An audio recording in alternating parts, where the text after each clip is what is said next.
ambalo limesimamiwa na serikali kupitia wizara na BMT pamoja na TFF la kumpa kandarasi rasmi aliyekuwa na kaimu nafasi ya kocha mkuu Miguel Gamondi, na sasa ana miaka miwili ya kuhudumu kwenye nafasi ya kocha mkuu wa Taifa Stars. Shafi Dauda, wewe ni mwandishi, mchambuzi mwandamizi, kwako hii unaweza kuitolea mawazo na maoni gani kuona Gamondi rasmi sasa na miaka miwili kwenye timu ya taifa? Kwanza kabisa nimpongeze mwalimu Gamondi na kwa kupata hiyo fursa, lakini pia kuwapongeza wadau waliofanikisha Gamondi kupata hiyo nafasi, kwa maana ya serikali pamoja na shirikisho la mpira wa miguu Tanzania TFF, kwa ajili ya kuhakikisha anabaki na anaendeleza project aliyoanza nayo ya kuinua timu ya taifa ya Tanzania. Ikumbukwe alipewa kandarasi ya muda mfupi na kaweza kuiongoza Stars kufika round of 16 ya michuano iliyokwisha ya AFCON. Mwakani tuna mashindano kama hayo, muda ni mchache. Kwangu mimi nimeona ime make sense, kwa sababu kutokana na ufinyu wa muda na yeye kama Gamondi, kutokana na uzoefu aliokuwa nao wa soka letu, amehudumu hapa Tanzania kwa muda mrefu, anawafahamu wachezaji, anafahamu utamaduni, anawafahamu mashabiki, ni mtu sahihi. Kwa hiyo mimi kwa kifupi niwapongeza serikali kwa kufacilitate pamoja na TFF kwa kumappoint ili aweze kubaki. Naamini ni mtu sahihi ambaye anaweza akafanya kitu ambacho kinaweza kikaleta tija hapo baadaye. Ndiyo kocha ambaye ameingia kwenye historia kupeleka hatua 16 bora kwenye mashindano ya AFCON yanayomalizika kule nchini Morocco. Naamini wewe ulikuwa ni sehemu ya watu ambao waliona kwa karibu. Ukitazama tunakwenda kuwa wenyeji sisi na Uganda na Kenya. Nini unachoweza kusema au kushauri kwa Miguel Gamondi ili kiwe sehemu tu kumsaidia kwa maana nacho wachezaji wa Tanzania? No, cha kwanza kabisa approach aliyoitumia kwenye michuano iliyoisha ilikuwa ni approach sahihi, kwa sababu aliweza kuwachukua wachezaji ambao walikuwa kwenye viwango vya juu kwa wakati huo. Ukiangalia setup ya timu yake ilikuwa na especially kwenye defense, ilikuwa na wachezaji ambao wamekaa kwa pamoja muda mrefu kwenye level ya club na level ya national team. Kwa maana ya ile backline ya Yanga ilikuwa ni idea nzuri kuwashirikisha wote kwa pamoja, lakini pia kuwapa opportunity wachezaji ambao walikuwa na uwezo na walihitajika kucheza kupata nafasi, mfano Alphonse Mabula. Kwa waliokuwa wengi, na mimi nakumbuka mimi binafsi wa Tanzania wengi sana ambao walikuwa wananipigia na nani Alphonse anacheza timu gani, watu wengi hawajui kama ni kwanza ni mchezaji wa Tanzania ambaye amecheza timu ya taifa ya Tanzania before, timu za vijana amecheza.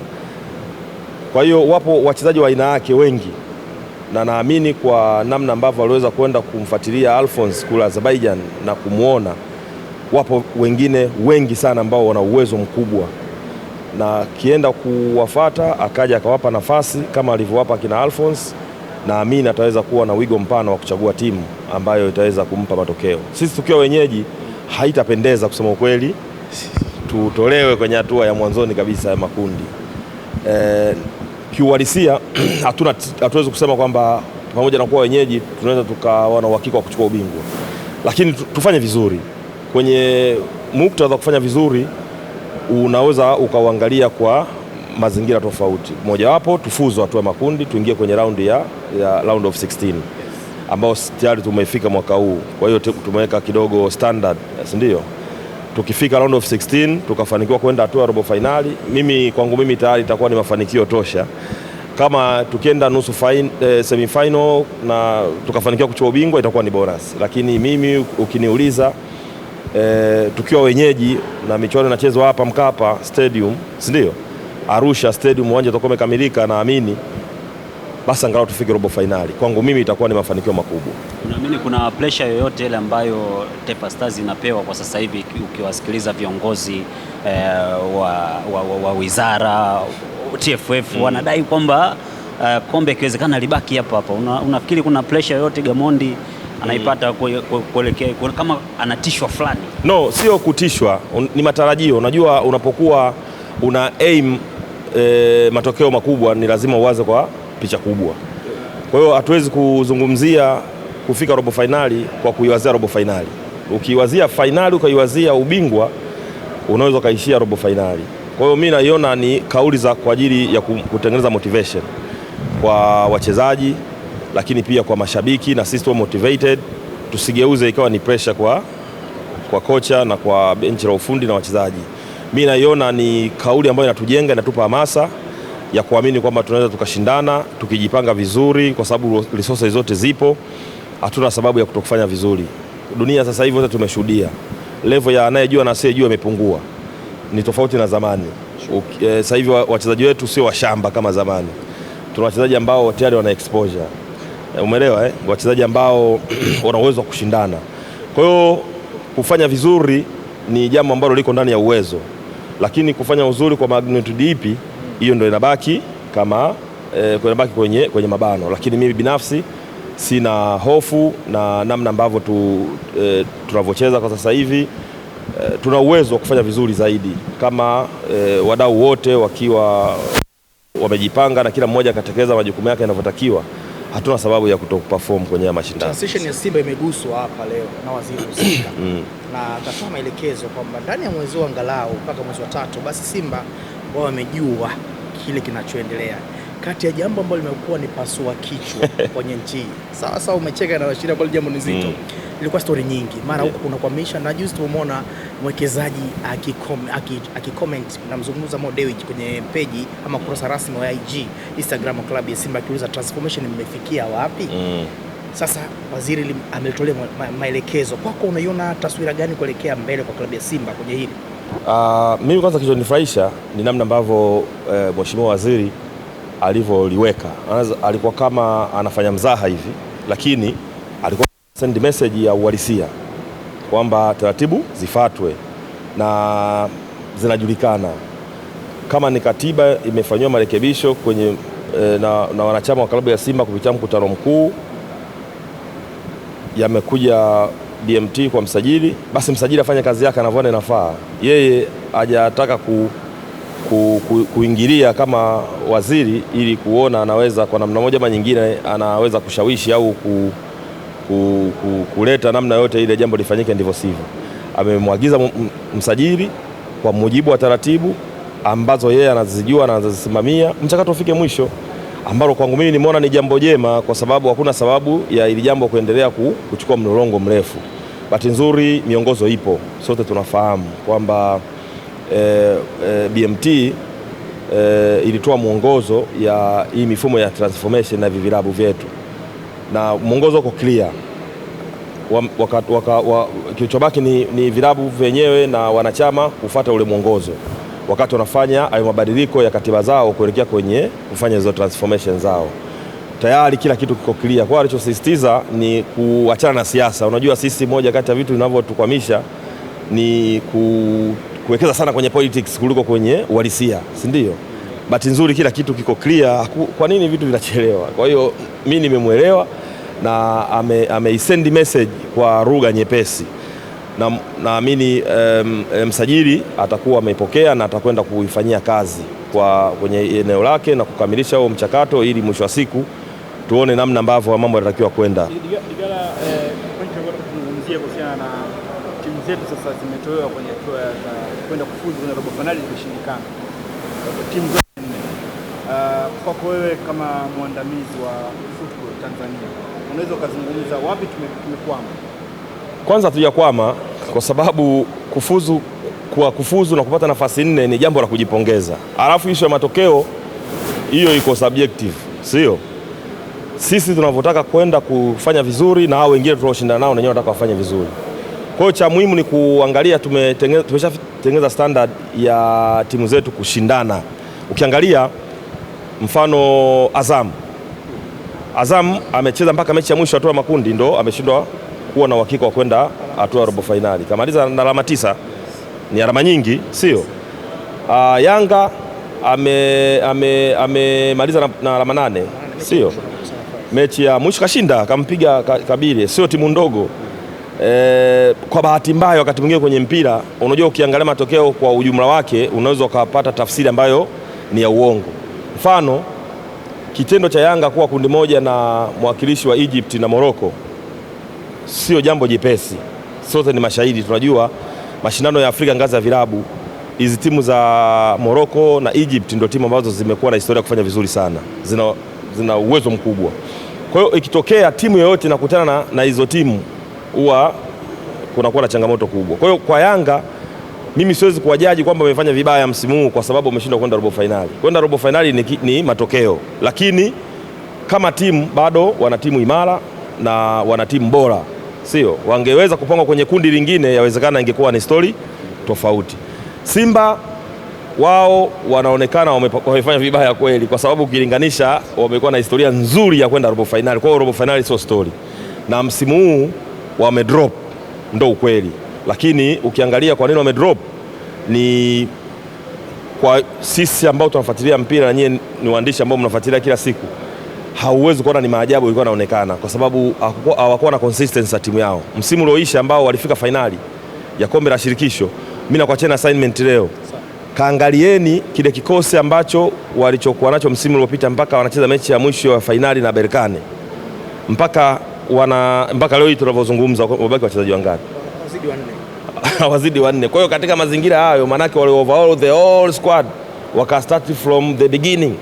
Kwa hiyo no way ya tunaweza ka expect matokeo makubwa katika mazingira kama hayo. Kwa kosa kubwa walilofanya ni kuwatoa wachezaji ambao walikuwa key, wote wachezaji muhimu wote ambao walifanya vizuri kwa mujibu wa namba na takwimu, kina Oua, kina Mukwara, sio Ngoma, wachezaji wote wakawatoa, wakasajili wachezaji wapya. Kwa hiyo ilikuwa ni maajabu kama ongeza kufanya vizuri msimu huu. Ni kurudisha nyuma kidogo kwenye AFCON, ulikuwepo nchini Morocco, lakini pia nimeona leo waziri alitoa upana wa mtu yoyote kushauri, kwa sababu hawaown, lakini wanatoa nafasi kwa mtu yoyote kushauri kama mdau mkubwa wa michezo. Na uliona kitu ambacho kiliandaliwa nchini Morocco, tunafuata sisi sasa. Ungeweza kushauri kitu gani katika maendeleo kuhakikisha kwamba hatupati shida na wanaokuja pia wanaenda kuizungumzia vizuri nchi yetu? No, cha kwanza kabisa ni sisi wenyewe. Unajua, wakati tukiwa tunawaangalia, labda tukiamini serikali, labda wizara ndo wenye jukumu, wadau wote tuna jukumu, na sisi kama waandishi ni jukumu letu kuhakikisha tunatengeneza maudhui yatokanayo na ile tournament kwa ajili ya sio tu kuripoti matokeo, lakini kuona namna gani hii tournament inayofanyika hapa kwetu inaweza ikatusaidia sisi pia kugenerate maudhui tofauti na kutanua wigo wa kufanya coverage kwenda kwenye issue kwenye utalii, si ndio? Na kwenyewe kuna namna ambavyo tunaweza tukaangalia ujio wa AFCON unaweza ukasaidia nini kuboost kwenye sekta yetu ya utalii. Na kwenye michezo pia AFCON ikija kufanyika hapa, wadau wengi wa michezo wana fursa nyingi ambazo wanaweza kuziendea. Kwa hiyo tunahitaji kukaa chini kwa pamoja, kila mmoja, nafikiri tumepewa nafasi kwa kila mmoja, lakini end of the day lazima kuwe na mfumo au kwa utaratibu ambako katatukutanisha ili tuweze kufanya brainstorming session ya kuzikusanya hizo idea zote na mawazo yote, ili mwisho wa siku tutoke na pepa moja ambayo itakuwa ndio mwongozo, ili tuweze kufikia malengo mapana na makubwa ambayo tunatarajia. Ikiwa mmoja anajifanyia huko aliko, inaweza ikawa na tija lakini isilete ile impact kubwa. Mimi naamini kwa haya mawazo ambayo kila mmoja akia generate, afu kukawa na sehemu ambayo ni imeandaliwa, naamini wizarani, bahati nzuri viongozi wetu kina Msigwa ni watu ambao wanafikika, wanaweza wakatutengenezea utaratibu ambao utaturahisishia sisi kwa pamoja kuona namna gani tunaweza tukayaunganisha mawazo yetu na tukatengeneza kitu ambacho tukakishambulia kwa pamoja kwa lengo la kupata matokeo makubwa wakati tunasema kabla, wakati na baada ya mashindano. Serikali kwa sasa hivi, mmoja kati ya watu ambao watakaohitajika kwenye kutoa mawazo yao, Degala ukiwemo, kwa sababu unasimamia kwa muda mrefu sana wachezaji, pengine kuelekea kwenye AFCON ya mwakani. Tunazungumzia tumebakiza miezi tu sasa hivi kama sio mwaka. Unafikiri tuende kwenye mlengo upi, kwenye kutafuta vijana kupitia hayo maakademi, sijui shule, ama tuendelee kudili na ligi yetu pamoja na hizi ligi za chini? Ni swali zuri. Unajua kama taasisi yoyote ina miongozo yake namna inavyoendeshwa, sio? Mimi sio sehemu ya TFF, mimi sio sehemu ya wizara, kwa hiyo siwezi kujua wakiwa wamekaa kwenye vikao vyao wao wanapanga nini. Lakini kwa nafasi yangu mimi kama mdau nimekuwa nikiweka jitihada zangu, nikiamini kwa namna moja ama nyingine nitasupport hiyo mipango ambayo hizo taasisi kubwa zenye majukumu ya kuyasimamia wanayafanya. Mfano, mimi nilisema wakati tulipotangaza kuwa wenyeji wa AFCON, si ndio? Mimi eneo langu ni kuscout na kusaidia kudevelop talents na kuzimarket kwenye masoko ya nje. Mimi ndio vision yangu hiyo, iko clear. Kuscout talent na kuzimarket kwenye masoko ya nje. Kwa hiyo wakati wa AFCON nilisema mimi kama mchango wa kwangu nitaandaa vijana kwenye mifumo yangu mimi ambayo mimi naitumia, sawa? Ili by the time inafika AFCON 2027 basi walau kama sio vijana 3 4 ambao watakuwa wanatokana na michakato yangu mimi wawe ni sehemu ya timu ya taifa. Na hivi ninavyozungumza na nyie naamini hilo litatokea kwa sababu wapo vijana ambao tayari wapo kwenye mifumo, wapo Europe wanacheza timu za vijana chini ya umri wa miaka 19, na mara nyingi nyinyi mnajua mimi ninavyo operate, mimi sio mtu wa makelele. Kwa hiyo huwa ninaamini zaidi wakati wa ujenzi unahitajika vitu vifanyike undercover ili baadaye vitu vitokee watu wavione. Ukiwa mwanzoni huku na kwa mfano kijana unampeleka airport anaenda kufanya trial, unakwenda na media kamera, akifika huko sijui trial imekuaje, wakati mwingine haisaidii. Unaweza ukatengeneza matarajio makubwa lakini pia umtengenezei mazingira yule kijana kuweza kufocus na lile jambo. Kwa hiyo mimi mara nyingi huwa wakati wanakwenda kufanya trials wakiwa wanacheza huko kwenye timu zao za kawaida huwa uwezo kawaona mpaka baadaye wakishapata platforms kubwa ndo mnawaona. Yes. Kina Alphonse, kina Nova, wengi sana, kina Kachwele, nafikiri mfuatilieni Kachwele, mimi naamini ni top striker wa nchi hii. Umeelewa? Mfuatilieni vizuri. Kachwele yuko top kabisa sasa hivi Marekani. Mandeke Mandeke yuko zake Ulaya lakini watu hawajui. Kwa hiyo naamini muda utafika watajua yuko nchi gani anafanya nini. Lakini au ni baadhi kuwataja kwa uchache. Kwa by 2027 naamini timu ya taifa itakuwa na watu tayari ambao wataisaidia timu ya taifa. Asante.